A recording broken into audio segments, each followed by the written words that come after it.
محمد صلی اللہ علیہ وسلم، محمد کی محبت دین حق کی شرط اول ہے، اسی میں ہو اگر خامی تو سب کچھ نامکمل ہے۔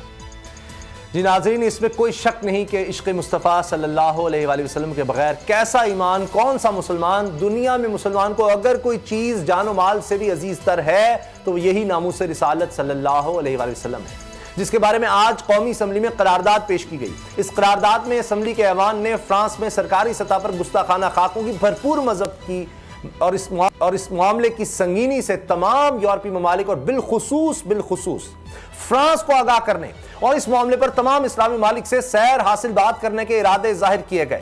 فرانسیسی سفیر کی بے دخلی کے معاملے پر پارلیمنٹ کی رائے مانگی گئی ہے۔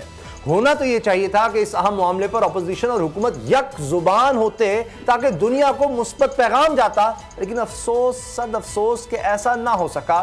میں مانتا ہوں کہ اس قرارداد میں اور بھی بہت کچھ شامل کیا جا سکتا تھا، لیکن یہ سب کچھ بعد میں بحث کے دوران طے کیا جا سکتا تھا۔ آج کے اجلاس میں سب سے افسوسناک لمحہ مسلم لیگ نون کے رکن شاہد خاقان عباسی اور اسپیکر میں تلخ کلامی کا لمحہ تھا۔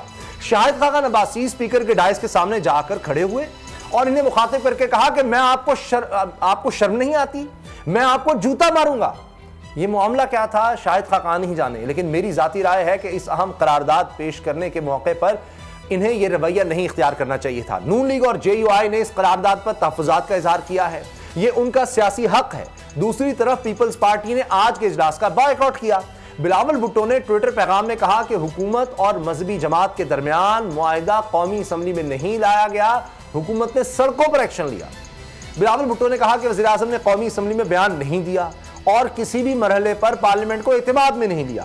اب پی ٹی آئی ایوان کے پیچھے چھپنا چاہتی ہے، لیکن دوسری طرف حکومت اور وزیر اعظم کو گلہ ہے کہ اپوزیشن اس معاملے پر بھی سیاست کر رہی ہے۔ وزیر مذہبی امور نے نون لیگ کی تنقید کے بعد فیض آباد دھرنے، ماڈل ٹاؤن سہانے میں شہادتوں کا ذکر کر کے نون لیگ کو یہ جتا بھی دیا، لیکن حقیقت یہ ہے کہ حکومت ہو یا اپوزیشن، اس اہم معاملے پر گلے شکوے، ماضی کریدنے سے گریز کرنا چاہیے۔ یہ وقت ہے سیاست کو ایک طرف رکھ کر باہمی اتحاد سے فیصلہ کرنے کا، کیونکہ یہ ایمان کا تقاضا ہے، ملک کی سلامتی کا معاملہ ہے۔ کیا سیاسی رہبر یہ بات سمجھیں گے؟